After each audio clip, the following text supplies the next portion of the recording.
Salam, selamat pagi saudara-saudaraku dimanapun saudara berada.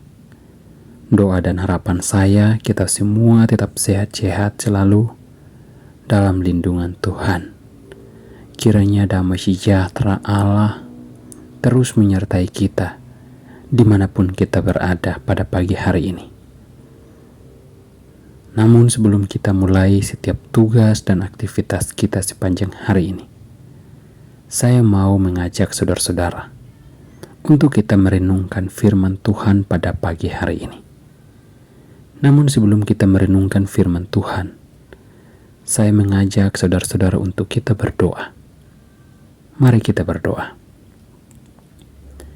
Bapa di surga, terima kasih atas penyertaan-Mu dalam peristirahatan kami dari malam hingga pagi hari ini.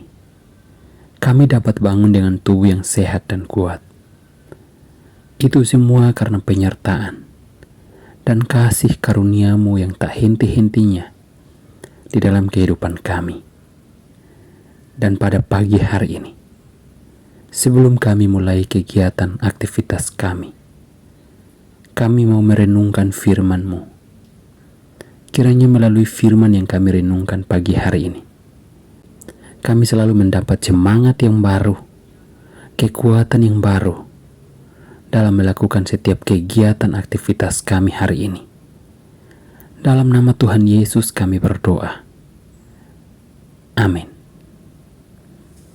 Saudara-saudara, firman Tuhan pada pagi hari ini dalam 1 Tawarik pasal 3 ayat 1 sampai ayat yang ke-24. Di sana kita melihat bahwa selain dari keturunan Kaleb, ada nama lain yang patut kita perhatikan, yaitu Zerubabel, yang merupakan tokoh paling penting dalam pembangunan Bait Allah yang kedua. Hal ini dengan jelas dalam ayat yang ke-19 dan Esra pasal 5 ayat yang kedua.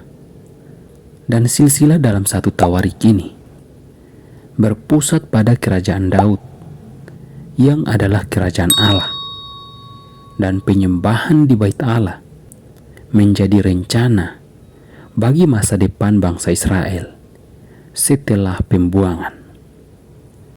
Silsilah di dalam 1 Tawarik pasal 3 bahkan mencapai Anani, keturunan ke-7 setelah pembuangan ke Babel, di mana silsilah itu berhenti.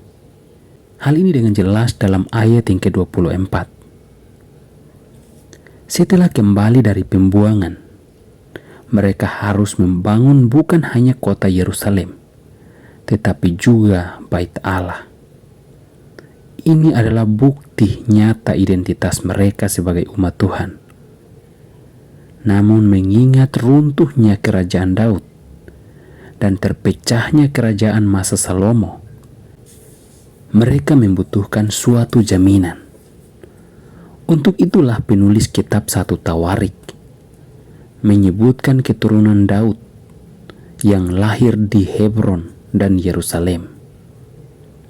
Hal itu menandakan keberlanjutan janji Tuhan dari masa pra-pembuangan ke masa pasca pembuangan. Penulis juga menyebutkan Salomo dan Yoyakim. Hal ini dengan jelas dalam ayat yang pertama sampai ayat yang ke-16. Artinya, meski bangsa Israel melewati masa-masa perpecahan dan kejahatan yang berujung pada pembuangan, mereka tetaplah bangsa pilihan Tuhan yang mewarisi janji-janji Tuhan. Dengan membaca silsilah itu, bangsa Israel diingatkan akan panggilan mereka sebagai bangsa yang menyembah Tuhan. Dari firman Tuhan yang kita renungkan pada pagi hari ini, ketika kita berada dalam rencana Tuhan, belum tentu membuat kita merasa nyaman dan tenang. Bisa saja yang muncul adalah keresahan dan keraguan. Bangsa Israel menghadapi banyak sekali kesulitan ketika mereka berusaha untuk membangun bait Allah setelah mereka pulang dari pembuangan. Namun, dengan rencana dari firman Tuhan, mereka memperoleh kekuatan untuk terus melangkah maju dalam membangun bait Allah. Sebagai orang percaya, kita juga mewarisi janji-janji Tuhan sampai hari ini. Kita pun sedang melukis kisah perjalanan bersama dengan Tuhan setiap hari. Ketika kita mengatur fokus dan perhatian hidup kita seturut dengan rencana Tuhan, kita pun masuk ke dalam rencana Allah terhadap hidup kita. Ketika kita kembali melihat masa lalu kita, itu yang akan menolong kita untuk memperoleh pegangan agar terus bergerak maju dan tidak mengulangi masa lalu yang begitu sangat jauh dari Tuhan. Dan sekarang kita akan terus melangkah maju untuk mendekatkan diri kepada Tuhan. Mari kita berdoa. Terima kasih Tuhan atas firman yang sudah kami renungkan pada pagi hari ini. Kami selalu diajarkan